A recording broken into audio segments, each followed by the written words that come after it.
चंद रोज कबल लाहौर की मसरूफ तरीन शाहराह जेल रोड पर एक अफसोसनाक वाकया पेश आता है। ट्रैफिक अहलकार एक शहरी को कानून की खिलाफ वर्जी पर रोकने की कोशिश करते हैं, लेकिन शहरी की जानिब से बजाय कि वो रुकता तो उसने ट्रैफिक अहलकार को कुचलने की कोशिश की। मैंने दूसरे वार्डन को कॉल करने के लिए पहले सेट निकाला, उसने मुझे गाड़ी से हिट किया, तो मैं गाड़ी से हिट हुआ तो गाड़ी के बोनट पर जाकर गिर गया हूँ। तो उसने स्पीड होदा तेज़ कर ली, तो मैं गाड़ी के बोनट के ऊपर ही था। तो तकरीबन 200-250 मीटर दूर जाके मैं गाड़ी पे ऊपर हाथ मारता रहा हूँ उसके स्क्रीन पर, लेकिन वो नहीं रुका। वो वाले साहब तो बहुत परेशान हुए, तो रोए भी थे, कहता है ये वाकया अच्छा नहीं हुआ आपके साथ।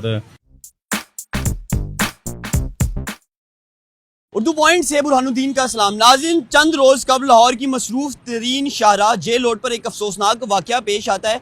ट्रैफिक अहलकार एक शहरी को कानून की खिलाफ वर्जी पर रोकने की कोशिश करते हैं, लेकिन शहरी की जानिब से बजाय कि वो रुकता और ट्रैफिक अहलकार की बात सुनता, उसने ट्रैफिक अहलकार को कुचलने की कोशिश की। आप इस वक्त स्क्रीन के ऊपर मनाजिर भी देख रहे होंगे कि ये इंतहाई खौफनाक वाकया था कि 60-70 से ज़्यादा स्पीड थी उस गाड़ी की जिसने ट्रैफिक अहलकार को कुचलने की कोशिश की। अल्लाह ताला ने इस अहलकार को दूसरी ज़िंदगी दी और वो जैसे तैसे करके गाड़ी के साथ लटकने में कामयाब रहा, लेकिन 200 से 250 मीटर चलने के बाद ट्रैफिक अहलकार रोड के ऊपर गिरता है और जो कार सवार था वो उस जगह से फरार हो गया। आज आपकी मोहम्मद वसीम से बात करवाते हैं और जानने की कोशिश करते हैं कि उस दिन जेल रोड के ऊपर क्या वाकया पेश आया था, इन्हें कितनी इंजरीज हुई हैं और इस वक्त वो कैसा महसूस कर रहे हैं। तो आइए उनसे बात करते हैं। वसीम साहब, मुझे बताइएगा कि उस दिन हुआ क्या आपके साथ, तो ये किस दिन का वाकया? अस्सलाम वालेकुम जी। उस दिन 20 तारीख थी, 20 तारीख 11वां महीना 2020 थी। मैं पुल जेल के ऊपर ड्यूटी कर रहा था, तो एक गाड़ी आई, ब्लैक पेपर थे, तो हमने उसका चलान कर वायलेशन की थी ब्लैक पेपर की। तो उसको मैंने रोका, तो वो गाड़ी रुक गई है। तो मैंने उसको साइड पर करवाने की कोशिश की, लेकिन वो साइड पर नहीं हटा और मुझे इशारा किया कि साइड पे हो जाओ वरना मैं नीचे दे दूंगा, इशारों से ही। ठीक है, मैंने दूसरे वार्डन को कॉल करने के लिए पहले सेट निकाला, तो उसने मुझे गाड़ी से हिट किया, तो मैं गाड़ी से हिट हुआ तो गाड़ी के बोनट पर जाकर गिर गया हूँ। तो उसने स्पीड होदा तेज़ कर ली, तो मैं गाड़ी के बोनट के ऊपर ही था। तो तकरीबन 200-250 मीटर दूर जाके मैं गाड़ी पे ऊपर हाथ मारता रहा हूँ उसके स्क्रीन पर, लेकिन वो नहीं रुका, लेकिन वो इशारे करता, तुझे मैं बताता हूँ अब मैं। लेकिन 200-250 मीटर दूर जाके उसने गाड़ी को कट किया, ब्रेक लगाई, क्या किया। उसके बाद मैं नीचे जाके गिर गया हूँ, तो उसके बाद मुझे नहीं होश रहे। उसके बाद एम्बुलेंस आई तो मुझे उठाया, तो मैं उसके बाद सर्विस हॉस्पिटल में आ गया था। जब ये वाकया पेश है उस वक्त टाइम क्या था, मतलब डे टाइम था, नाइट थी, सिचुएशन क्या थी? रोड के ऊपर ट्रैफिक थी, लोगों ने उसको रोकने की कोशिश नहीं की? तकरीबन 3:45 का वाकया था, पौने 4 का वाकया। 3 बजे हमारी शिफ्ट शुरू होती है, पौने चार का वाकया था। उसके बाद ये वाकया पेश है। उस टाइम जब आप उस गाड़ी के बोनट के ऊपर थे, 200-250 मीटर गाड़ी चलती रही है, आप बोनट के ऊपर बड़े खौफनाक अंदाज से गिरे पड़े थे, हमने भी वो फुटेज देखी है। तो उस टाइम दिल दिमाग में क्या बात चल रही? उस टाइम कुछ भी नहीं, मैं बस यही सोच रहा था किस तरह ये रोके गाड़ी। उस टाइम डबल माइंड हो जाता बंदा कि किस तरह बंदा क्या सिचुएशन को हैंडल करे। लेकिन मैं उसको ड्राइवर को स्क्रीन पे हाथ मारता रहा, गाड़ी को रोको, गाड़ी को रोको, लेकिन वो तो इशारे करता रहा कि मैं तो नीचे देख रहूँगा, इशारे करता रहा हाथ से।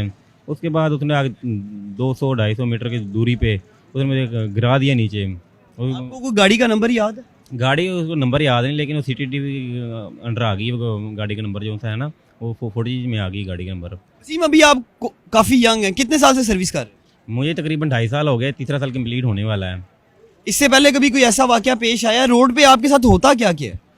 ये फर्स्ट टाइम मेरे साथ वाकया हुआ है, लेकिन आम रूटीन में देखा जाए ट्रैफिक पुलिस के साथ ना अक्सर ये वाकये होते नज़र आते हैं। हम आवाम के लिए खड़े होते हैं रोड के ऊपर, रोड डेली के सिचुएशन पे देखे जाए तो हम लोगों को मालूमात देते हैं, कोई ना कोई वाकये ज़रूर होते रहते हैं। लेकिन आवाम को देखा जाए तो ये किस तरह सलूक करते हैं हमारे साथ, इस तरह नहीं करना चाहिए लोगों को हमारे साथ। अब आपको इंजरी क्या क्या हुई है इस हादसे के बाद, कहाँ कहाँ चोट लगी और नौयत क्या है?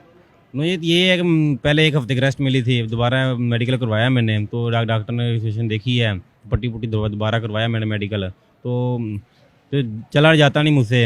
एक तो वजन ही डलता है एक पाँव पे, तो काफ़ी खराश वगैरह आई है, तो नीचे रगड़ वगैरह लगी थी ना हड्डी में, तो उसकी वजह से वजन बिल्कुल पड़ता। वसीम साहब, जब ये वाकया पेश आया आपके साथ, आपकी फैमिली ने, वालदैन ने, बहन भाइयों ने कुछ कहा इस वाकये से मुतल्लिक? वो वाले साहब तो बहुत परेशान हुए, तो रोए भी थे, कहता है ये वाकया अच्छा नहीं हुआ आपके साथ, तो क्या ज़रूरत थी इस तरह करने की। मैंने कहा मेरा ड्यूटी है, ड्यूटी भी करनी है, लेकिन इंसान का पता नहीं होता अगले इंसान का क्या माइंड चल रहा है। जी मुझे ये बताएं, आपके वालिदैन ने ये तो नहीं कहा कि ये नौकरी छोड़ दो? नहीं नहीं, इस तरह का कोई नहीं, लेकिन मुझे वाला साहब कह भी रहे थे कुछ नहीं होता, हादसे होते रहते हैं।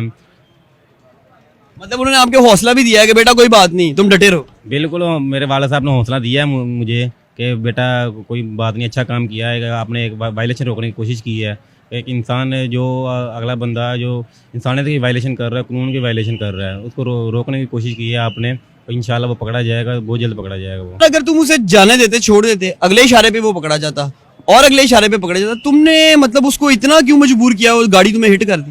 भाई एक होता है इंसान गाड़ी की स्पीड से आ रहा है, उसको रोकने की कोशिश करे, वो निकल जाए, इंसान अगले सिग्नल पे कॉल कर देता है वायरलेस पे, लेकिन वो गाड़ी रुकी हुई है, फुल रुकी हुई है, मैंने फुल रुकी हुई साइड पे करवा रहा हूँ बस उसे, लेकिन उसने अचानक ही इसने गाड़ी की स्पीड मारी है, तो गाड़ी ने ब्रेक मारी नहीं दोबारा, और बहुत आगे जाके कट मारा, जिस वजह से मुझे ये हादसा पेश आया। मुझे महकमे की तरफ से, सीटीओ साहब की तरफ से, अफसरान की तरफ से आपको कुछ फ़ोन किया गया, क्या कहा गया? मैं चाहता हूँ कि लोगों को पता चले कि आप लोगों के साथ महकमा क्या सलूक करता है। ये हमारे महकमा बहुत अच्छा है, हमारे सीटीओ साहब भी बहुत अच्छे हैं। महकमे ने मुझे छुट्टियाँ दी हैं, पहले 1 हफ्ते की रेस्ट मिली है मुझे, तो आज फिर मेडिकल के लिए आया हूँ मैं, तो महकमे ने दोबारा मुझे 6 यूम की छुट्टी दी है मुझे। ऐसे जितने भी लोग जो ट्रैफिक की वायलेशन करते हैं और ख़ासकर जो आपके साथ हादसा पेश आया है, जो लोग ऐसे काम करते हैं उन्हें कोई पैगाम देना चाहते हैं, कुछ कहना चाहते हैं उन्हें? मैं उनको लिए यही कहना चाहता हूँ, हम उन लोगों के लिए खड़े हुए हैं, अगर आप वायलेशन करेंगे तो हम रोकेंगे हम आपको, लेकिन आगे से ये नहीं करना चाहिए।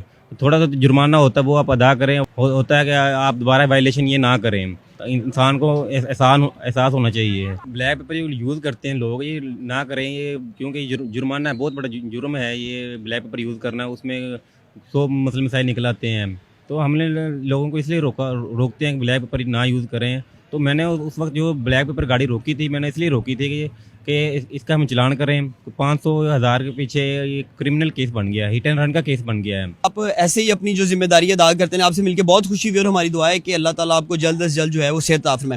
नाज़रीन, Mohammad Waseem is quite young, सिर्फ 21 साल इनकी उम्र है और इनके साथ जो अफसोसनाक हादसा पेश आया है वो हम इसलिए रिपोर्ट करना चाहते हैं कि लोग जब रोड के ऊपर निकलते हैं तो बड़ी बेदर्दी के साथ कानून की खिलाफ वर्जी करते हैं, ट्रैफिक पुलिस अहलकार उनको रोकते हैं तो लोग उनकी बात नहीं सुनते और फिर उसके बदले के अंदर ऐसे हादसा भी पेश आते हैं। बहरहाल ये जो शख्स भी है उसके खिलाफ FIR दर्ज हो चुकी है और हमें उम्मीद है कि वो जल्द से जल्द कानून की गिरफ्त में होगा। लेकिन मैं एक बात को दोबारा दोहराना चाहता हूँ, जैसे वसीम ने कहा कि एक आम शख्स जिससे एक वायलेशन हुई, उसके ब्लैक पेपर थे कि किसी ने सिग्नल तोड़ा है या कोई भी ऐसी कानून की खिलाफ वर्जी की है, तो ट्रैफिक पुलिस अहलकार की बात ना सुनने पर और इन रिस्पॉन्स उसने मजीद बड़ी वायलेशन की है और उसने ट्रैफिक पुलिस अहलकार को हिट किया है। अल्लाह ताला ने मोहम्मद वसीम को दूसरी ज़िंदगी अता की है, लेकिन जिस शख्स ने ये काम किया है अब वो खुद एक क्रिमिनल बन चुका है, उसके खिलाफ FIR लॉन्च हो चुकी है। तो देखने वाले तमाम अफराद से हमारी गुजारिश है कि अगर आपको कोई ट्रैफिक पुलिस अहलकार रोकता है तो खुदारा रुकें, उसकी बात सुने। ज़्यादा से ज़्यादा आपको चलान ही होगा और चलान भी इसलिए है ताकि आपकी इस्लाह हो सके,